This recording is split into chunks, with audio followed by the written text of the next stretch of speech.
vlastne nejakým spôsobom klient si prichádza na odpovede veľmi odborne, hej, že mu stimulujem rozmýšľanie a neprišiel by inak na tie veci, ako sa ho ja hneď opýtam, napríklad. Aj štrukturovane meníme návyky v mozgu cez tie otázky.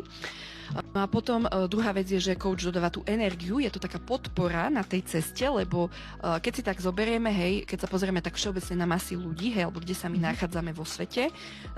tak je to práve preto, že ľudský mozog funguje tak, že on keď s ním niečo nerobíme, hej, nejako si ho neočisťujeme vedome, tak on ide skôr do toho negatívneho. To je vlastne z evolučného hľadiska, hej, že hľadať nebezpečenstva, hej, a už zase z toho pochádza, hej, ten scarcity mindset nedostatku, hej, že stane sa mi toto zlé a tak ďalej. Čiže keď sa pozrieme na tie masy ľudí, tak by som povedala, že väčšina ľudí je v takom negatívnom nastavení, hej, a ako som tu už predtým spomínala, existuje emocionálny prenos, čiže keď sú takto ľudia pokope, tak samozrejme nedokážu sa z toho negatívneho už dostať.